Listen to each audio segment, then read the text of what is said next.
Chapter 11. The Father. The stairs wound up and up around the great tower, one long snake appearing to choke the life from the massive structure.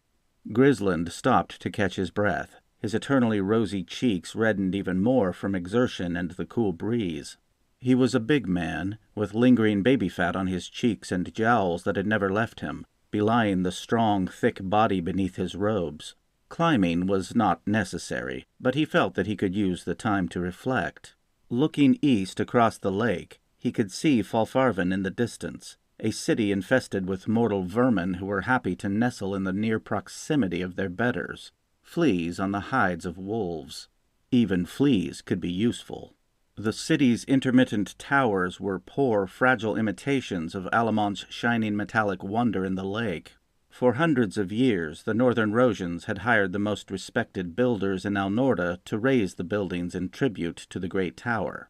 The effect was ridiculous, a sea of inadequate, puny structures, not one of them reaching half the height of Alamon's home. The towers did not even rival the outside of Dogmar, fortress of the Immortals, where the Brotherhood kept their council.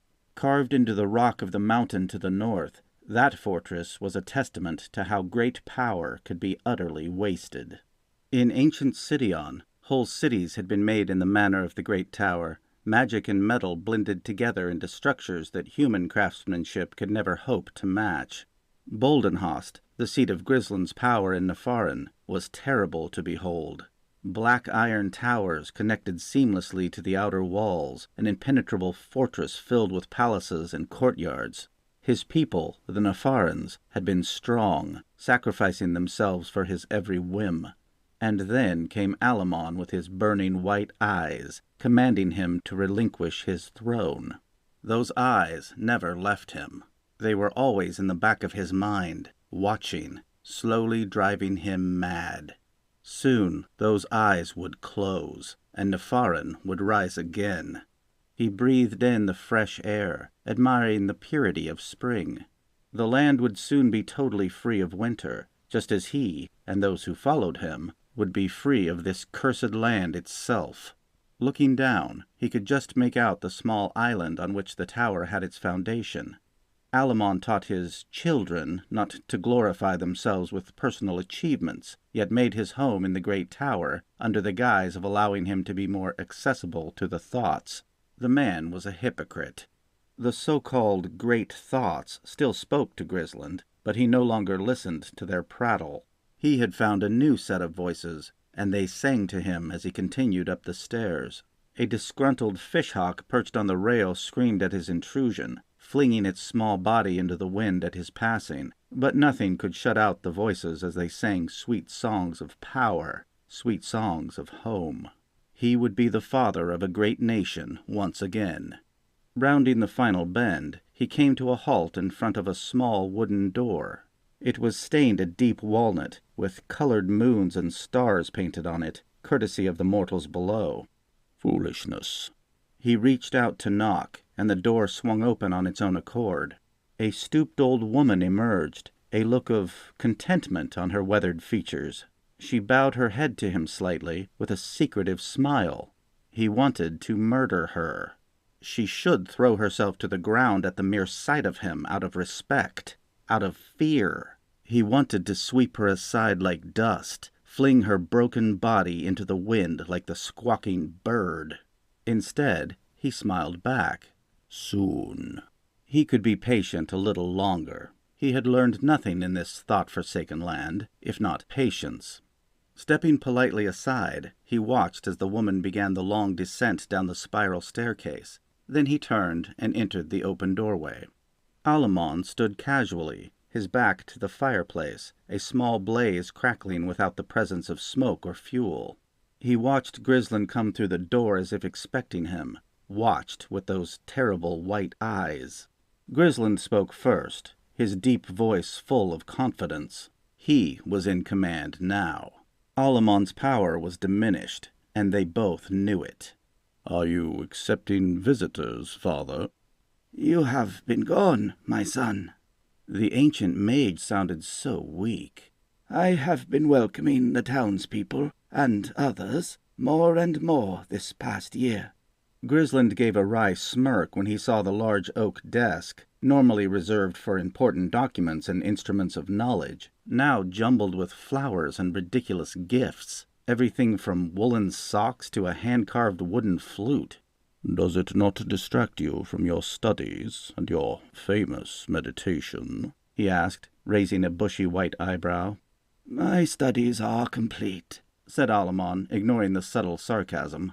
"As for meditation, the thoughts have no trouble finding me when they require my attention." Grislind's old master seemed completely at ease, as though some weight had been lifted from his shoulders. What did he mean that his studies were complete? What did the old man know? Had he heard about Crysin? He looked so old, so frail. Grislind was growing impatient. "Soon." He was the master now, and he could show restraint. "We have a responsibility to our order to always increase our knowledge of the arcane, Father," he said patiently. "There is far too much to learn for us to be distracted. You, more than any among us, should know this. You have grown too attached to these people of whom we are the overseers.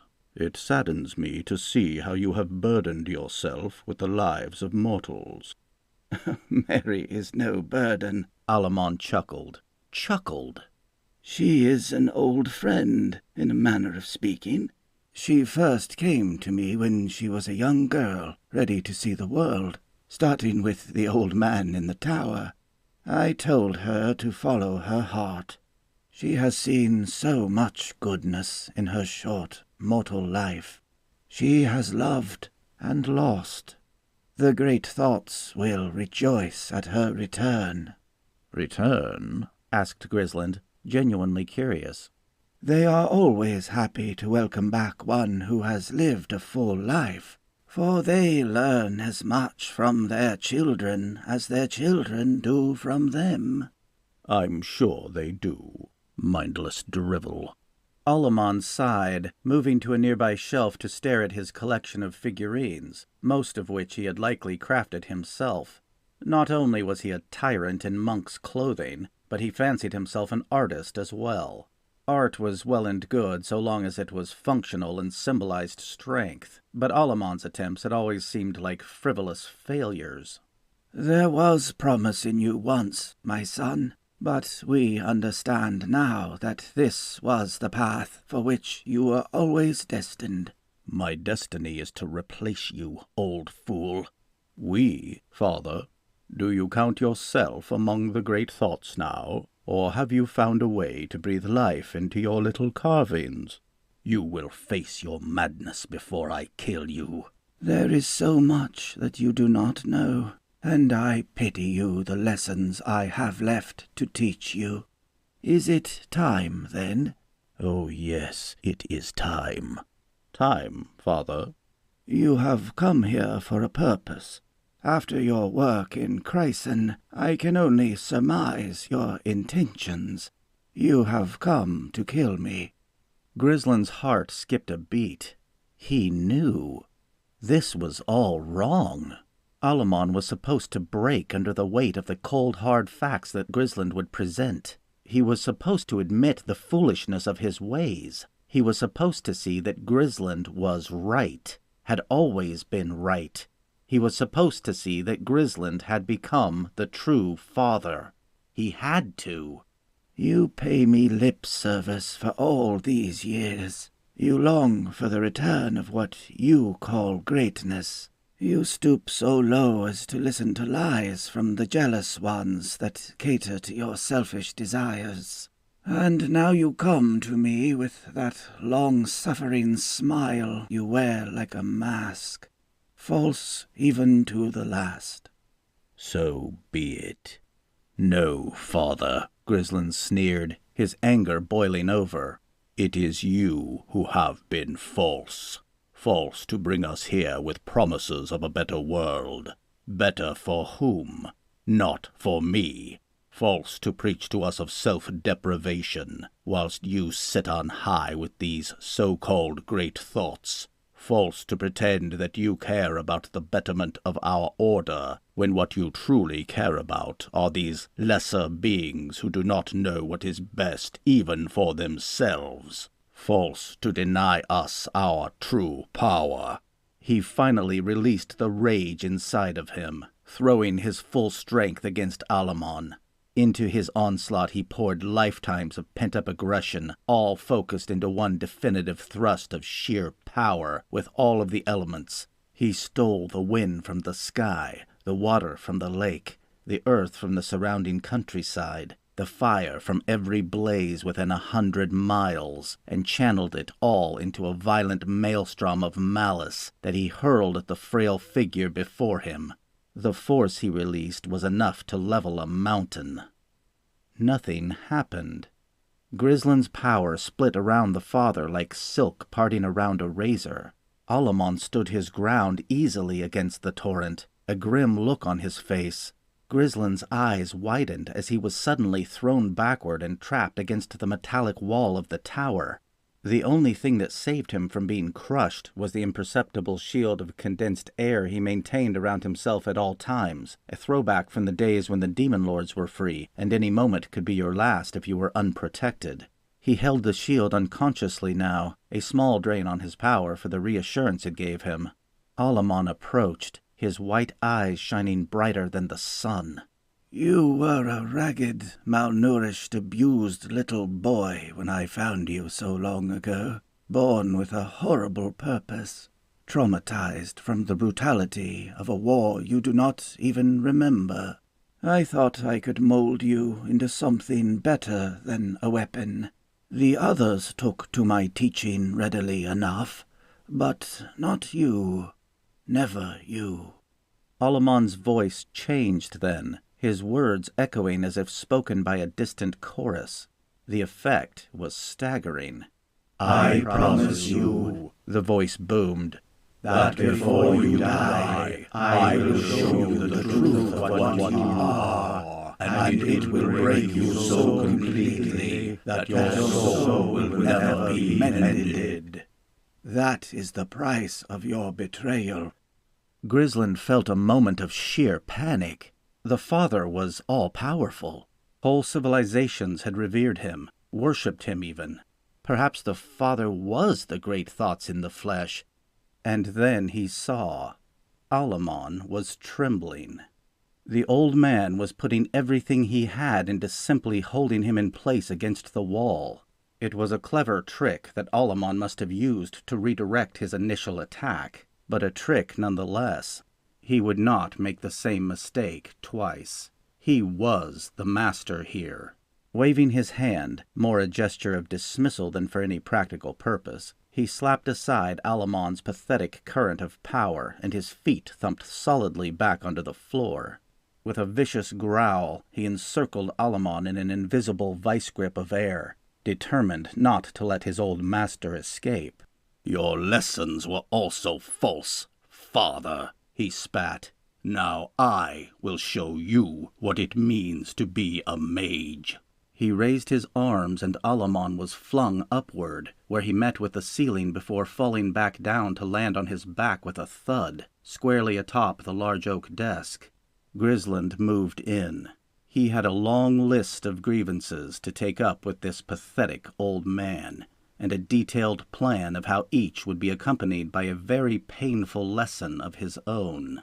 "You have lived a long life," he began triumphantly, "longer than even I know. Of the many lies you have preached in that time, the most damaging to our order is the benefit of allegiance to the great thoughts. Your narrow-minded approach to knowledge has effectively cut off the world from sources of power that are equally as great, if not greater. I have listened too, Father, and I have heard voices that speak of power that you would keep hidden from us. These are the thoughts that are truly great, thoughts that are not afraid to reach beyond the boundaries of this primitive world. I have tasted the power of which they speak, and soon I will—" Alamon was not moving. He gripped the father's head in both hands, twisting it around to face him. "Look at me!" Then he noticed the dark red pool that was slowly spreading over the desktop. The old fool had not shielded himself. Impossible! How could Alamon have been so careless, when he had already guessed the malicious intent of his greatest prodigy? How could so small a blow destroy this ancient being? It had to be another trick. There was one sure way to find out. He removed a dagger from his robe, the same one he had used to kill Urion. It was crude, simple steel with a leather-bound grip and an unadorned crossguard, but something about the weapon had always fascinated him. Unlike a knife, which had many uses, the dagger was made for one purpose: to kill. Less cumbersome than a sword, if you could get close enough, the weapon was as effective as any spell. One thrust in the proper location, and nothing could survive the wound. Not peasant, not king, not ancient magical being. He raised the dagger above his head. It was late afternoon when the broad-shouldered wizard finally emerged from the tower. The people of Falfarven would be bustling along the cobblestone streets, shopping, eating, drinking, gambling, all the useless things that mortals did. The timing would be perfect. He shut the door lightly behind him. Blood dripped from his hands onto the metallic decking, making little red circles. One thing was certain: Alamon was not faking it. It seemed that he would rather die and deny Grisland the confession he so deeply desired than admit that he was wrong. Even in death, the stubborn man had found a way to rob him of what should have been his, leaving behind nothing but his outer husk to face judgment. Blood spattered his once spotless white robes, soaking deep into the fabric, and he could taste still more in his beard.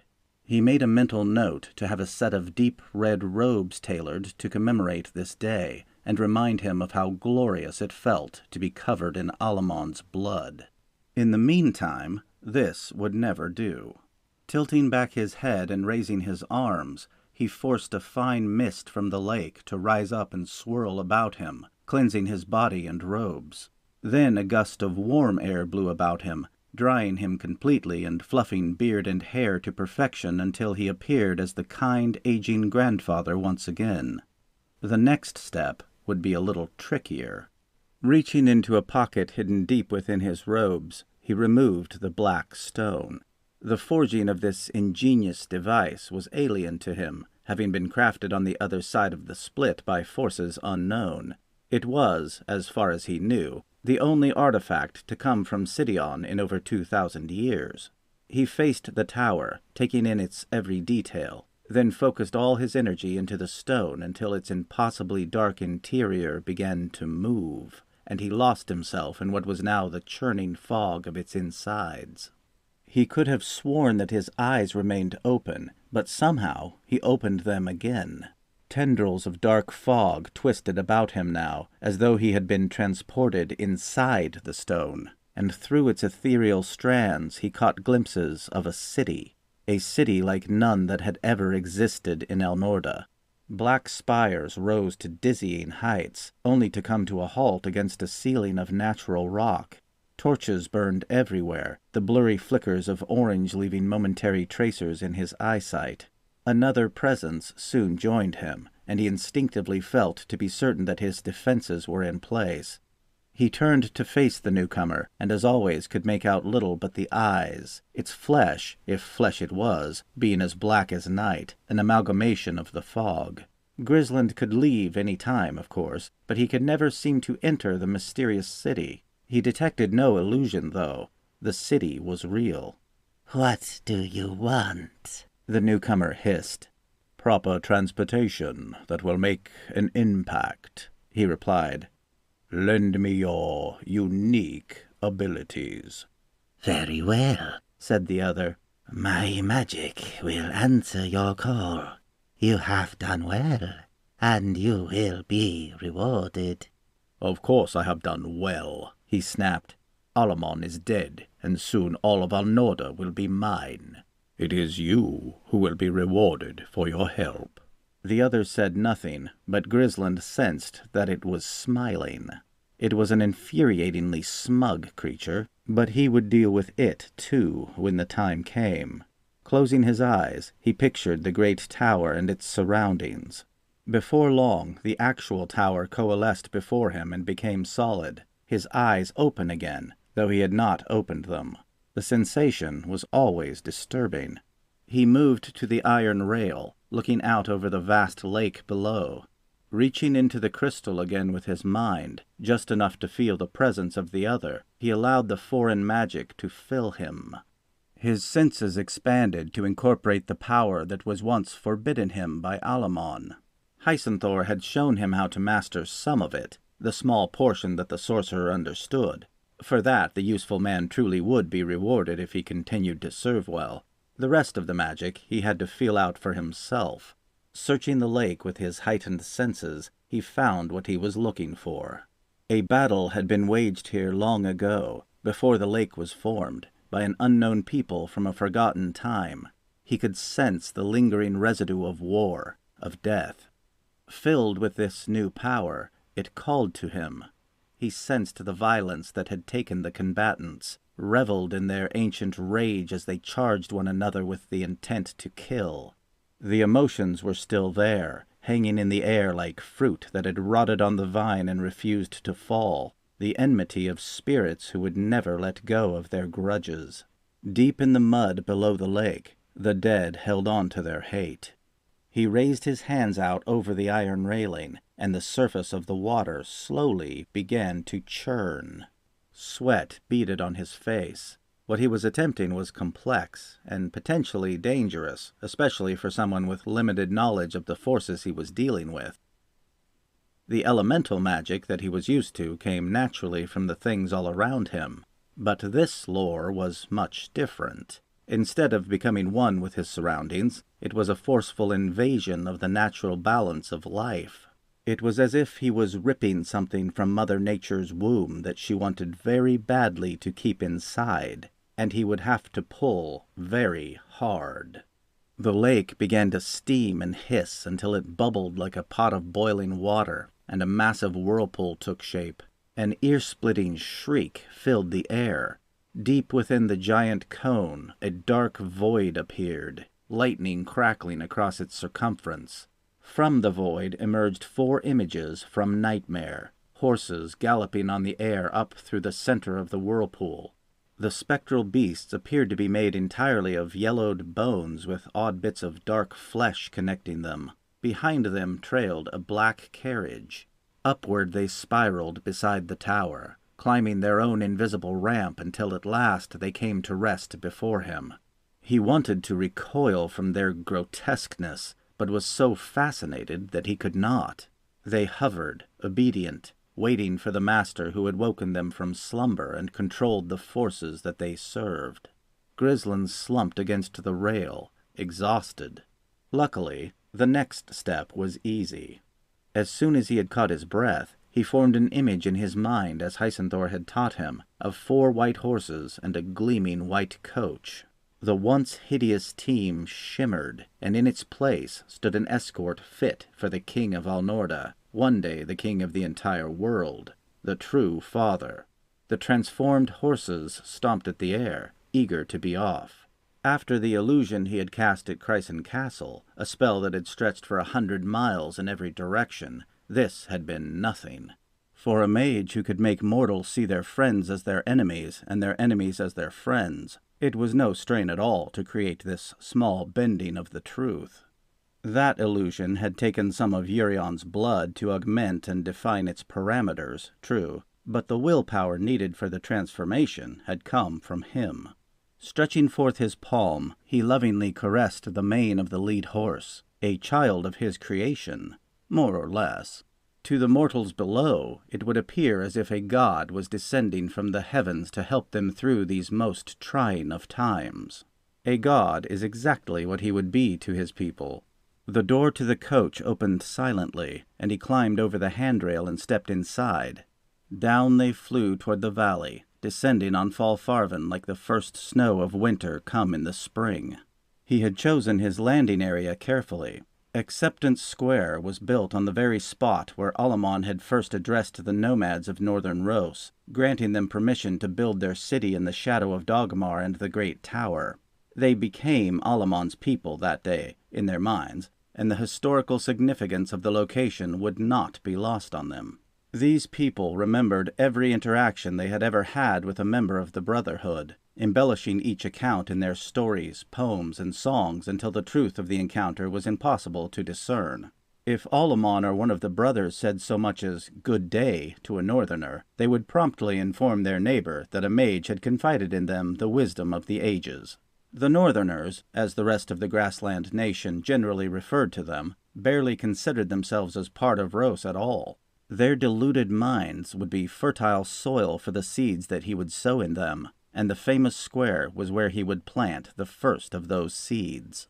The people of Falfarven looked and pointed toward the sky in wonder as the coach approached. It was rare that they bore witness to the miracles of their idols in person, for the Brotherhood hardly felt the need to perform for their amusement. Vendors selling useless trinkets, supposedly worn by Alamon or one of the brothers, rushed to close up their shops, carelessly knocking over their precious merchandise in the process. An excited roar of voices exploded through the city.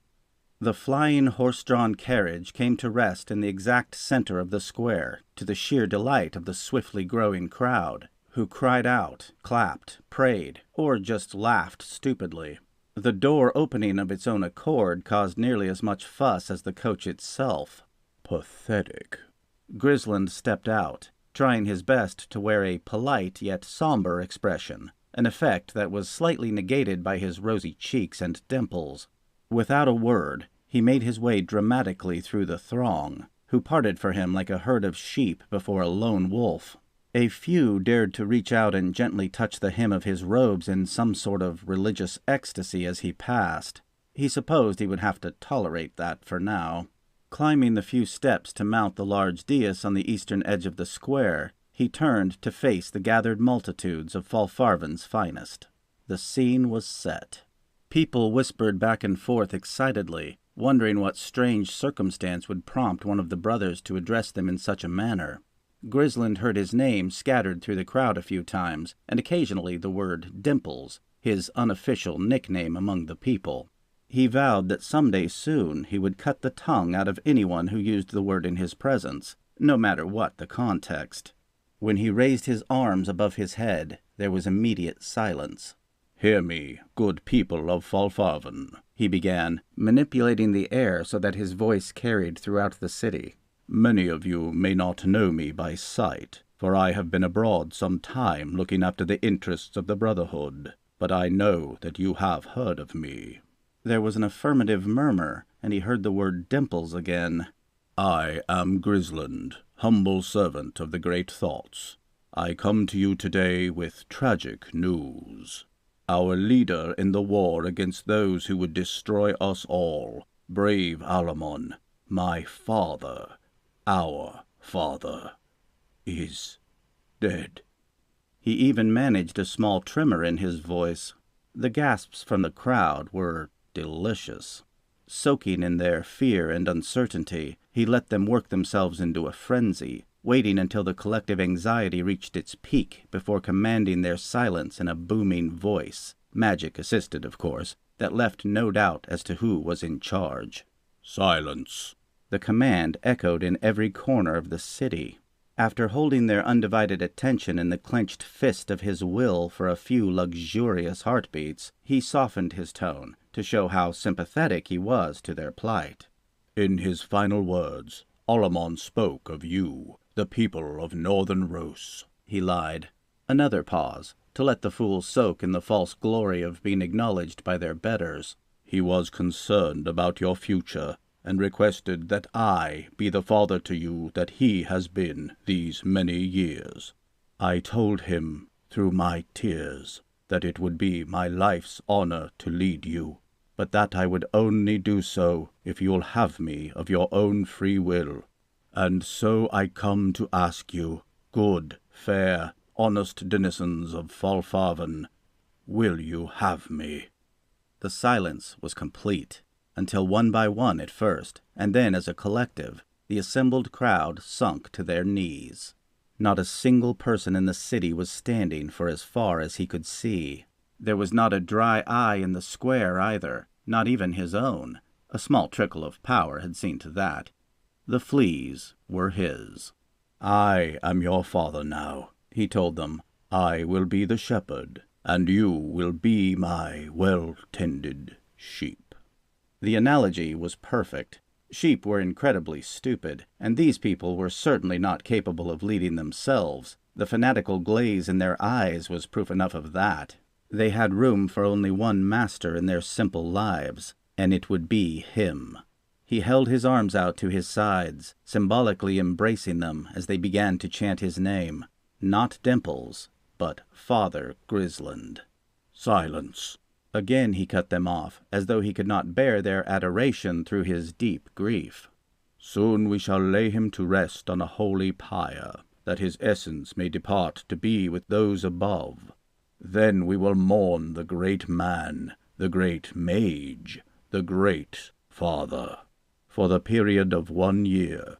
During that time, it will be up to you to spread his final words, his message of love, his message of solidarity, to all the nations of Alnorda."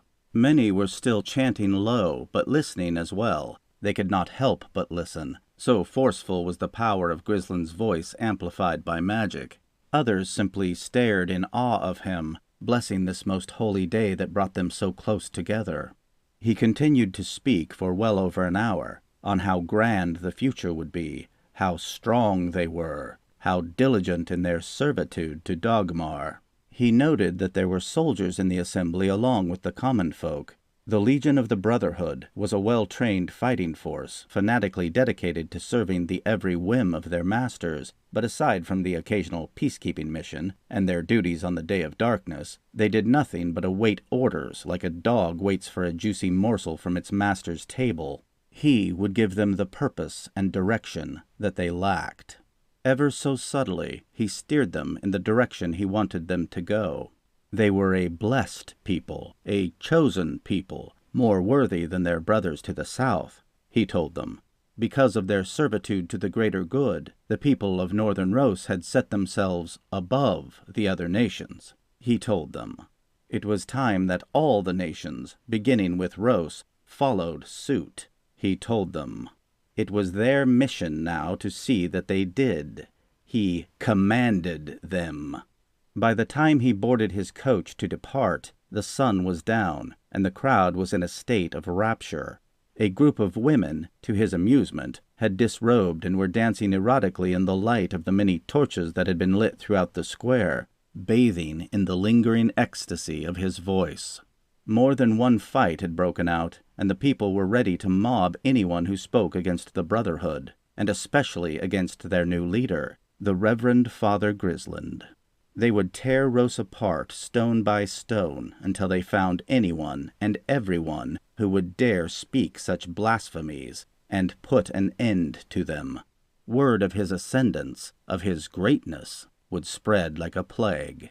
He wished he could see the look on King Draven's face when they reached Rogwan, the Rosian capital. Whether there was bloodshed or not, though of course there would be bloodshed, there was always bloodshed among humans, one of the few things he liked about them, he would be one step closer to fulfilling his plan, one step closer to regaining his home.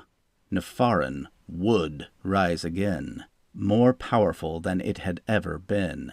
He gazed out the window at the twinkling stars as his gleaming quadriga sped swiftly south through the crisp night air, wondering what it would feel like to see the only woman he had ever loved after so long. There was a time when she had been as hungry for power as he was, when she saw what he had become, the strength of the magic he now wielded. It would remind her of what she had lost. When she heard what he had to offer, she would be tempted. And if he was wrong, he had other ways to bring her to his side now.